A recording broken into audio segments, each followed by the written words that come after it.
I am very lucky. I have this rather lovely gift, which I really appreciate every day. And my gift is that I can work out what's wrong with someone in 3 or 4 minutes. And usually, I can cure them in 5 minutes. And because it's quite a talent, I mean, I'm very lucky I got it. I'm always being asked to go on the radio and go on TV, and people ring up with their problems, and it's like, you've got to do your magic. You've got to cure them in 5 minutes. If it takes half an hour, it's not the same. So one day, I'm on this radio show, and this woman's rung up, and she is having such an anxiety attack. I can't even hear what she's saying. She's kind of going, so I'm like, okay, I've got 5 minutes to sort this girl out. It's going to take me 20 to get her to breathe properly. So I'm like, okay, I've got to do this cheesy thing, but I got 5 minutes. I'm like, listen, just relax. Just imagine you're walking along the beach, and the sand is in your toes, and the waves are lapping. And she cut me right off and went, I can't do that. The beach is not available to somebody like me. And I'm a bit confused now. And she went, oh yeah, well, you're English. You don't understand. I live in a trailer in Nebraska. I'm nearly 60 years old. I don't have any money. And she said it again, I have never been to the beach. It is not available to someone like me, and I'll probably never go. And I'm like, wow, if that was me, I would be taking 3 buses once in my life. I'm going to have the sand in my toes. I mean, I live in a country where turquoise water and sun is not available, but I do make a point of finding it. So, you know, she was a great gift to me, because I remember thinking, how many people have that belief? It was quite early in my career, and a couple of weeks later, I'm working with this, well, I call him a squillionaire. This guy has got so much money. He owns swathes of London. He's a property mogul, and he's a chronic alcoholic. And doctors always send me people they can't fix, like we can't fix him, send him to Marissa, we can't do anything with him, see what you can do. So in he came, and he said what all my clients say, I've been to rehab, I've done all of this, I just can't stop drinking, the cure is not available to me. And I'm like, you know, that isn't true. So I do something very different. I put people in hypnosis, and I count them back, and I say to them, when I count to 3, you'll be back at the scene that has caused you to drink. And they always go back to it. And I like to do 3 scenes, because it's like being a detective. You take the scenes, and you kind of put them together. Then you explain to the client. Sometimes they explain to me, they do my job for me. Oh, yeah, I see that happened, and now that's why. So I've got this guy in hypnosis, and I said, okay, we're going to go back to why you drink. So I counted to 3, where are you? And he said, I'm 6 years old. What are you feeling? He said, no one loves me. Not a person in the world loves me. Okay? Obviously, I'm speeding this up for you. Now we've gone to another scene. Where are you now? He said, I'm 7 years old. And he said, and my parents, they don't even like me. I don't understand. I have no one that loves me. And the next scene was pretty much the same. Where are you? 7. What's going on? I don't understand why my parents hate me. There's nobody in the world that loves me. Okay, so now I'm daisy chaining this together and going, okay, so tell me now about the love in your life. And he went, well, I don't have any. He said, love is a bit of a foreign country to me. It's just alien. I've never had love. I have friends, I have staff, I have millions of pounds, but I don't have love. And I'm 66 years old, and I guess I'll never have love. And I'm like, and do you know why you drink? He said, no. I'm like, because that is so painful. When you're 6, you can go, I don't understand, my mum and dad don't love me, but maybe I'll try really hard, and I'll be smart and cute and kind and clever, and they'll love me. And of course it doesn't work, because it's not the 6-year-old's fault. And then they get to, oh, right, I've tried all this stuff, they don't love me, because I'm not lovable. And once you buy into that, that's a real problem, because you go through the world with this belief. And I want you to remember this expression, first you make your beliefs, and then your beliefs make you. So be very careful about the beliefs you make, because they make you. And once you've made a belief, guess what happens? You go out into the world, and the universe matches your belief. So you believe, oh, dogs are vicious and bite you. Well, they pick up the energy, and guess what? They are vicious and bite you. You believe, oh, dogs are wonderful. They're so loyal. They're your best friend. You could, when you leave here, decide, okay, I'm going to go out in the world and believe that people are dishonest and rip you off and are rude. And you will find that everywhere you go. And the next day you can wake up and think, I'm going to believe that everyone is kind of basically kind and good and will help me out. And guess what? You will find that too. And the problem is that we form beliefs, and we've been on the planet for 5 years, 6 years. I'm not lovable. Love isn't available. Success isn't available. Money isn't available. Even health or happiness or believing I matter or I count, that's not available to me. So I talked to him and said, okay, so I'm getting your reasoning. Love wasn't available, and now it's not available. But you didn't appear to own swathes of London when you were 6 years old. You didn't inherit this empire. You went out and got it.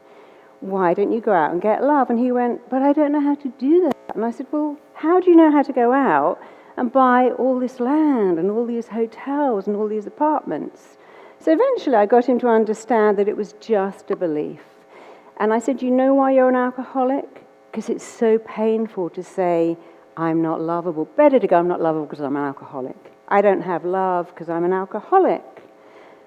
That's easier than saying, I'm not lovable. So this is what my clients tell me. Love isn't available. Relationships aren't available. Wealth isn't available. Success, health, happiness, praise. Feeling I'm significant, believing I matter, even compliments are not available. But the biggest one, the one that's on top of all the ones that should be on there, we'll fix that in the interval, is love. When you believe that love isn't available, it's very painful. And Diana was actually a fascinating girl to work with because her mother left when she was 4. She was pretty much raised by nannies and then sent to boarding school. And she had a very interesting belief. Love isn't available. I can find love, but I can't keep it. And because I've got so many amazing clients, limos turn up at my house, bodyguards turn up at my house. I was standing in my neighbour's garden and the other went, oh, I think that's for you. And this big limo came down my street and out got 4 bodyguards and 2 stood at the gate and 1 stood at my front door, 1 came in the house and out came this movie star. My neighbours always go, I don't understand. Why are these people coming? They've got everything. I'm like, yeah, except they don't feel lovable. So people think that fame damages people. Actually, I found the other way around. Damaged people want to be famous. So let's imagine there's someone standing here. They do, because here's a little kid going, my parents don't love me. I don't have parents. I'm like a foster child or a stepchild. This isn't fair. How can I find love? And they go, I know.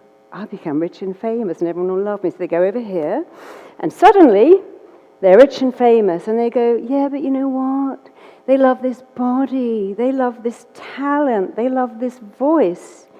They don't really love me.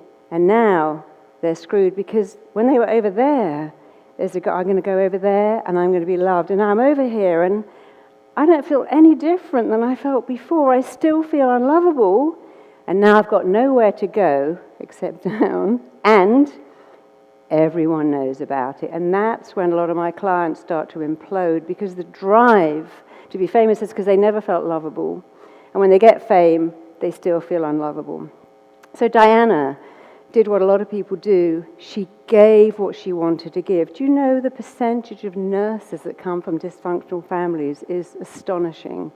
It really is a calling. They give what they most want to get back. Not all of them, of course, but a huge proportion. And Diana could make everyone love her. She was magnetic, she was charming, but she never, ever believed that she was worthy of love. And the only person who wasn't captivated and madly in love with Diana was Diana. She didn't think she was lovable.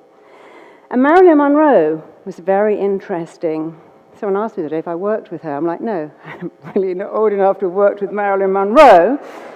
But nevertheless, I know an awful lot about Marilyn Monroe because she was a classic example. She was born and she was fostered immediately. Her parents didn't want her. Mother gave her up. Father didn't want to know. And she went into the foster system.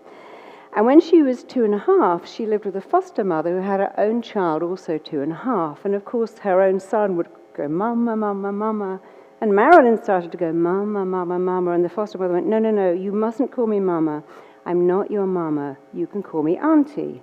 And every time they went to a park or a playground, Marilyn would go, "There's a mama, there's a mama, there's a mama," because she knew she didn't have one. She felt completely different.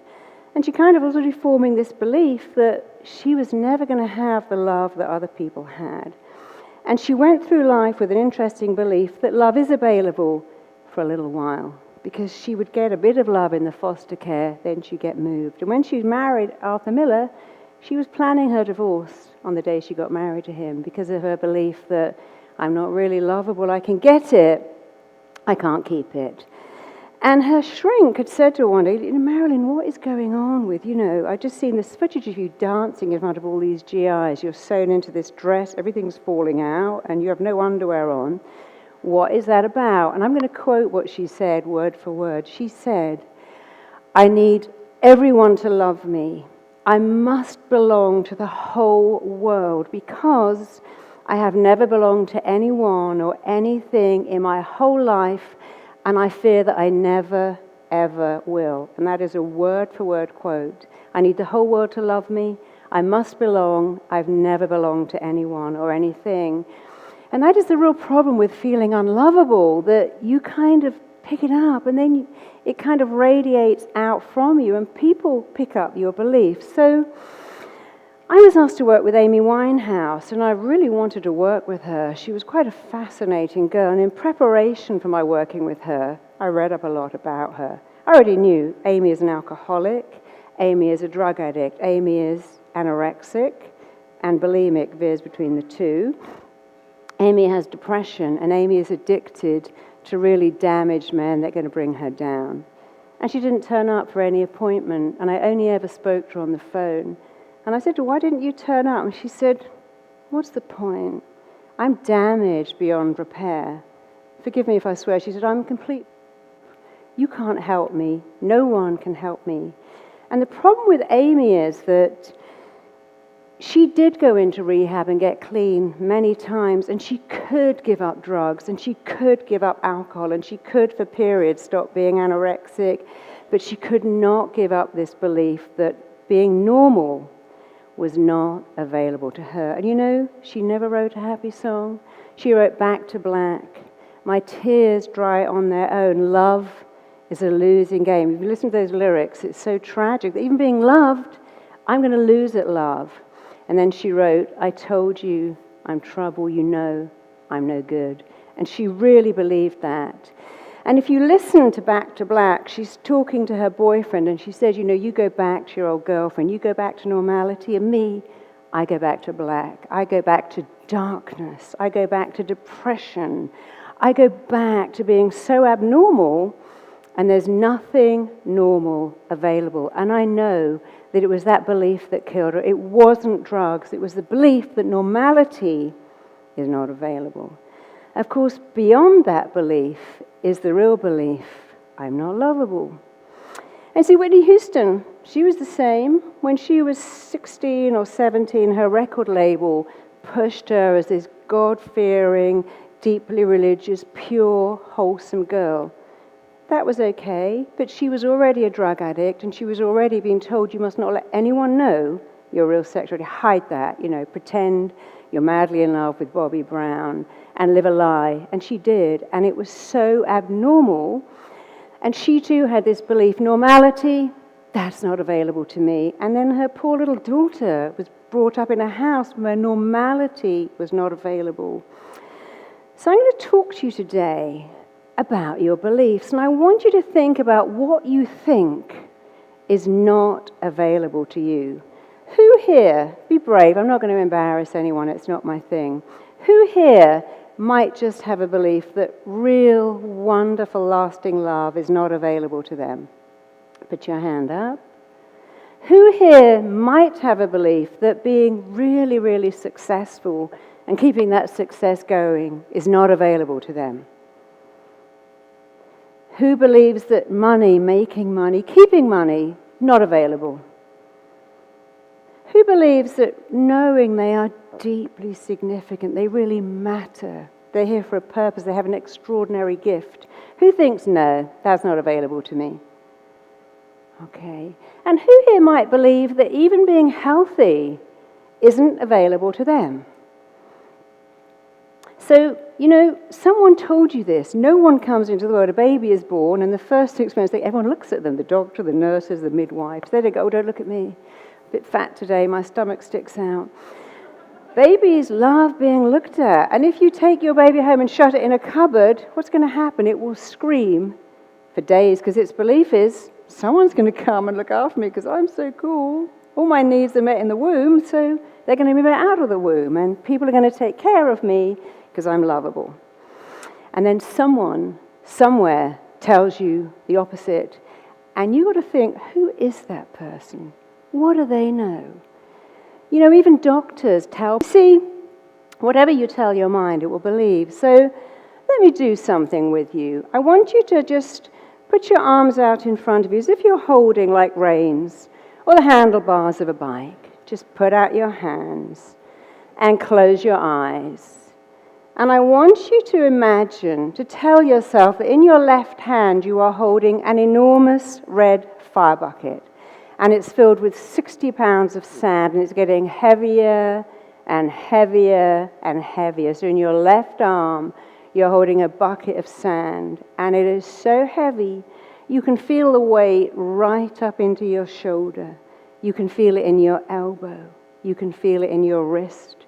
Your left arm is getting heavier and heavier and heavier. And the harder you try to keep your left arm up, the heavier it's becoming. And in your right arm, you're holding a huge helium-filled balloon, a big blue balloon. It's bigger than you, full of helium, completely weightless. And now your right arm is floating and moving and pulling and lifting and traveling up. And the harder you try to push that right arm down, the more it feels as if you are trying to push a balloon underwater. It just insists on springing up, lifting up, traveling up, getting lighter and lighter and lighter. And all the time your left arm is getting heavier and heavier. And the harder you try to lift up your left arm, the more it feels like it's been encased in concrete. And the harder you try to push your right arm down, the more it feels like it's attached to a pulley that is pulling it up. And just notice, one arm is weighed down, one arm is weightless, because of a belief I just gave you. It's a belief. So keep your arms where they are, open your eyes, and look around the room. You see, beliefs are real. Beliefs are things. So let's do another one really quickly. Thank you. I want you... Thank you. I want you to react to thoughts, and we don't upgrade our thoughts enough. And time again, I go back to people who come up with beliefs they made. We've been on the planet for 5 years. They made a belief, I'm not good enough. There's never going to be enough money. I'm not pretty or handsome or smart or strong. No one's interested in me. And we keep those beliefs for no other reason than they're familiar. I want you to imagine you're holding in your arms you, the day you've just been born. You're this beautiful, perfect, brand new baby. You just came out of a womb where everything was available 24 hours a day. You got food, you got heat. It was always 75 degrees in there. All your needs were met. And you'd just been born. And I want you to think, that little child who's just been born, what should be available to that child is masses and masses of love. But that's often not the case. My mum told me that when she had me, she was really upset because I was supposed to be someone else's baby, my dad's best friend, as it happened. And years later, when I was doing hypnosis, I felt that. I felt that disappointment. But it didn't matter because that was just the beginning. That's not my life. So I want you to imagine you've got this little baby in your arms, and I want you to think, what do you want to be available to that child? Do you want love to be available? Of course. What did you want the person holding you as a newborn to say? And I'm going to tell you, and you're going to repeat it out loud, and I want to hear you. I want you to say to that little baby, wow, look at you. Wow, look at you. Repeat it. Wow, look at you. You are the most perfect thing in the world. You're so beautiful. You're so gorgeous. You are completely lovable. And when you grow up, you're going to find so much love. Because love is available to you. And it always will be. Success is available to you. You matter. You're significant. You have a gift. And you're meant to be here.